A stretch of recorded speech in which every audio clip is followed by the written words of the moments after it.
En esta parte vamos a tratar los tipos de terapia.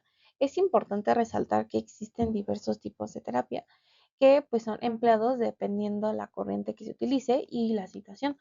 Por lo tanto, pues voy a como mencionar las principales, que serían las más utilizadas o las que a mi parecer son como las más interesantes en ese aspecto. La primera tenemos la terapia gestáltica. Como lo menciona el nombre, pues la terapia gestáltica viene de la corriente de la gestal. Por lo tanto, se va a basar en el aquí y el ahora.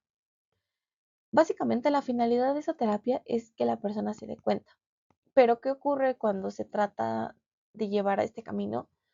Entra lo que se conoce como neurosis, que básicamente es el evitar darte cuenta, es decir, el evitar tomar como esas responsabilidades que se supone que tienes que adquirir una vez que reconozcas los patrones o las acciones que estás realizando. En este caso, para que este tipo de terapia funcione, se debe basar en la empatía y en la simpatía. Es decir, el terapeuta pues tiene que estar muy preparado y tiene que generar ese vínculo de confianza o una alianza terapéutica bastante sólida con el paciente, con el fin de que se sienta en confianza y con seguridad para poder continuar con el proceso. En este caso, una de las técnicas utilizadas es la expresión verbal, que tal cual es que el sujeto pueda hablar abiertamente y detalladamente sobre las diversas situaciones. Las siguientes son las afirmaciones. Bueno, pues las afirmaciones pues son básicamente repetir ciertas afirmaciones o ciertos hechos positivos a manera de que los vaya interiorizando. Y por último, otra técnica que se utiliza son las metáforas, que bueno, las metáforas es que la persona pueda darse cuenta de su situación actual en base a situaciones ficticias. Después tenemos la terapia.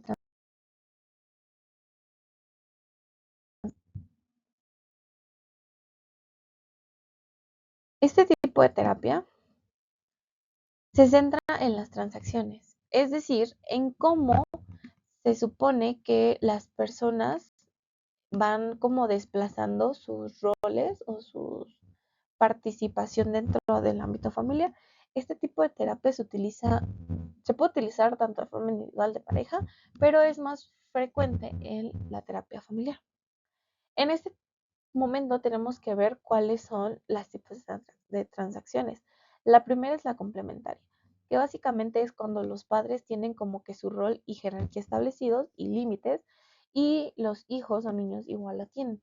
Por lo que aquí juegan cada quien como que su papel importante dentro de la familia y no hay como esa incongruencia.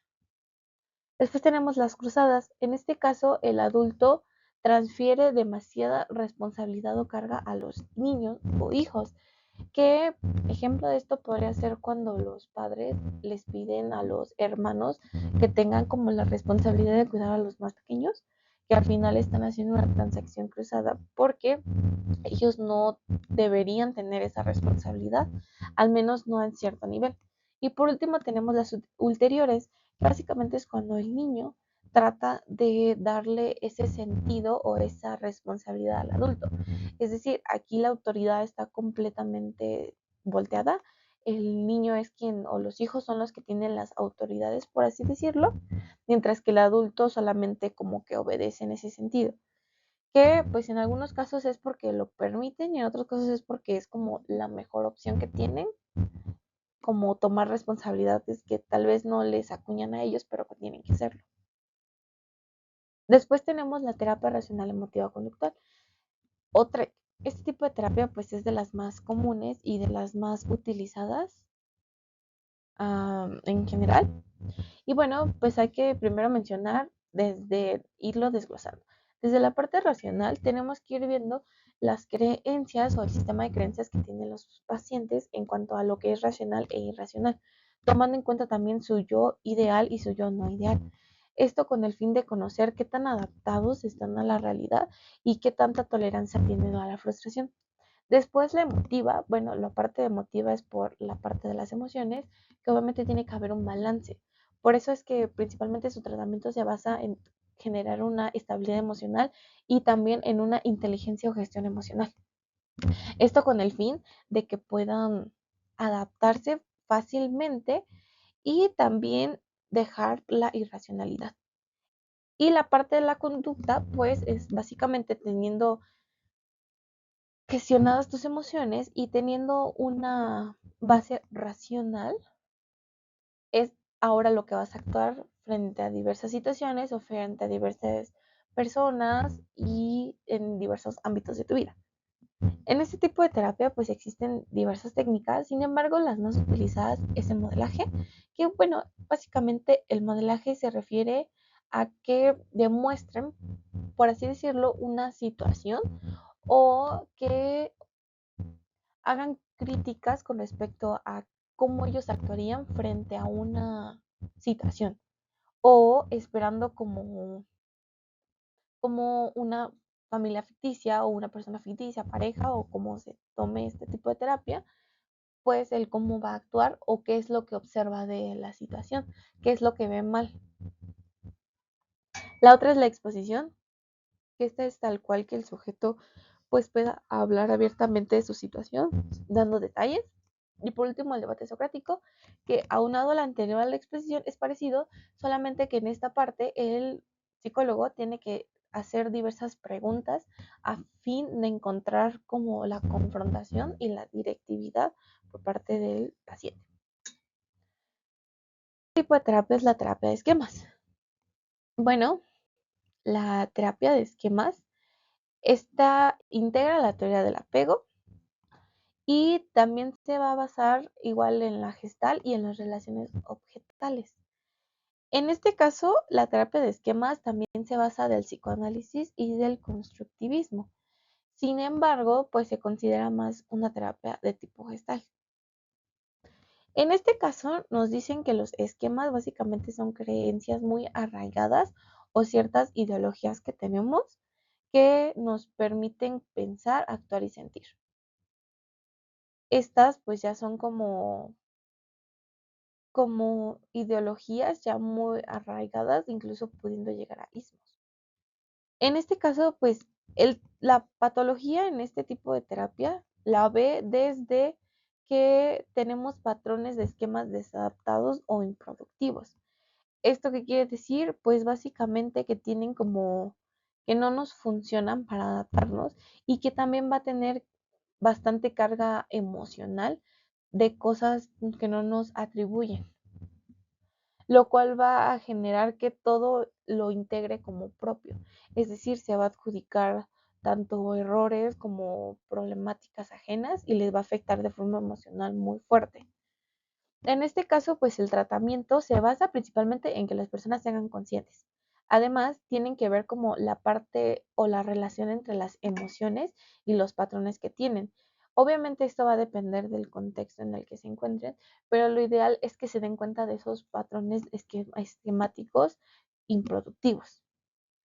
La otra, pues las técnicas, pues son estrategias cognitivas o experienciales que básicamente es parecido a las anteriores, que es que puedan como ir haciendo historias ficticias donde tengan que delimitar o tengan que decir cómo actuarían y compararlo en cómo ellos actuaron en esa situación o situación parecida.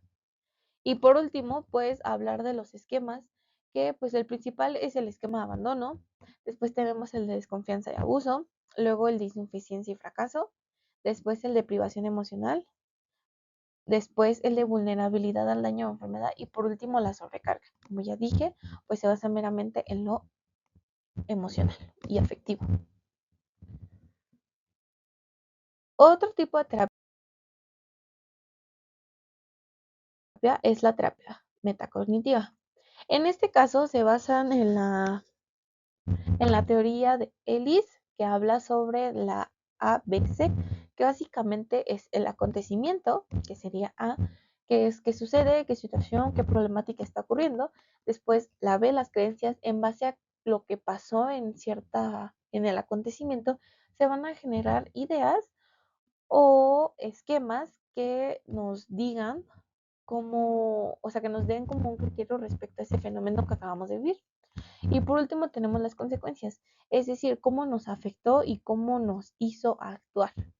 Esto aplica para cualquier tipo de acontecimiento. Pero bueno, entonces, ¿qué sería la metacognitivo? Pues bueno, Las creencias metacognitivas son básicamente las creencias que tienen cada persona de uno mismo. Es decir, qué es lo que puede lograr, qué habilidades tiene, cómo se percibe, cómo es su autoconcepto y demás. En este caso, la terapia metacognitiva se trata de conocer eso, es decir, qué tanto conoces o crees conocer de ti mismo y cómo te ves. En este caso, pues nos mencionan que la patología surge por un pensamiento intrusivo o improductivo con respecto a estas creencias. Igual que las anteriores, el tratamiento es hacer a los pacientes conscientes y realistas con respecto a esas creencias metacognitivas que tienen. Y en cuanto a las técnicas, igual se utiliza el diálogo socrático y la técnica conductual PETS, que básicamente esta se basa en primero preparación, que será la P. Es decir, lo que se requiere hacer, cuál va a ser el fenómeno.